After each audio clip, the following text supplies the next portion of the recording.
प्यारे बच्चे, जैसा कि हम हर रोज एक सवाल करते हैं और उस सवाल का जवाब हम ढूंढने की कोशिश करते हैं और हमारा ये वर्क होता है कि उस सवाल का जवाब आपको इजी वे में समझाया जाए।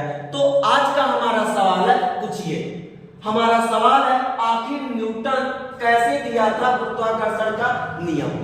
अब इस नियम को समझने के लिए सबसे पहले हमें समझना पड़ेगा केपलर के नियम को। केपलर के नियम को समझने के लिए हम लोगों को समझना पड़ेगा कि केपलर किसके लिए काम किया था।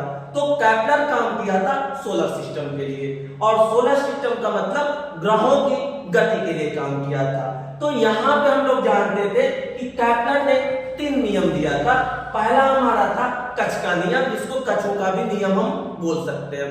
इस नियम में बताया था कि जो ग्रह होते हैं वो हमारे वृत्ताकार मोशन न करके, वृत्ताकार गति न करके वो दीर्घवृत्तीय का गति करते हैं, और जो हमारा सन होता है वो सेंटर पे ना होके एक फोकस पे होता है। तो ये इसका पहला नियम था।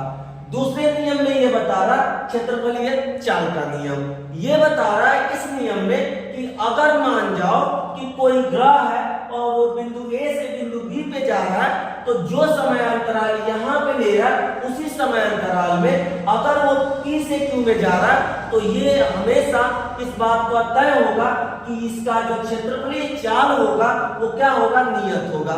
मतलब जो dA/dt होगा वो क्या होगा, नियत होगा। तो जो dt होता है ये हमारा होता है actually dA/dt is equal to हमारा कोणीय संवेग अपॉन 2m। तो यहाँ पे हम लोग बात करते हैं कि यहाँ कोणीय संवेग क्या होता है, नियत होता है। अब तीसरा जो हम लोग नाम देते हैं, वो तीसरा जो इसका नियम था कि जो इसको समयांतराल लगा, मतलब टाइम पीरियड लगा, मींस आवर्तकाल जो है उसका स्क्वायर इसके दीर्घ अक्ष के आधा का जो लंबाई है उसके क्यूब के क्या है, समानुपाती है।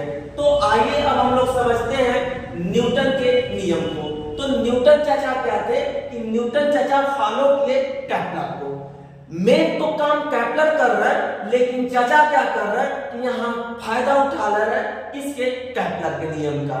तो न्यूटन चाचा कर क्या रहे हैं कि अब इस ग्रहों की गति का अध्ययन कर रहे हैं, और ग्रहों की गति अध्ययन करने के लिए ये कुछ यहाँ पर व्यू रख रहे हैं, और जिसमें व्यू जो यूज किया था वो किसका यूज किया था, केपलर का। तो कैसे वो केपलर का नियम को यूज करके अपने नियम को दे रहे हैं, इसी को हम लोग चर्चा कर रहे हैं। तो बात कर रहे हैं यहाँ पे कि अगर मान जाओ कि यहाँ ग्रह ए से ग्रह बी पे गया, कोई हमारा ग्रह है, मान लीजिए कि अर्थ ही है, अगर वो ए से बी में जा रहा है तो न्यूटन चाचा ये समझा रहे हैं कि अगर वो ए से बी में जा रहा है तो इसका वेग लगातार क्या हो रहा है, परिवर्तन हो रहा है। और हम जान रहे हैं कि वेग बराबर परिमाण प्लस दिशा होता है। यहाँ पर हम लोगों को देखने को मिला कि इसका वेग में तो अंतर आया ही आया, साथ में दिशा में अंतर आया।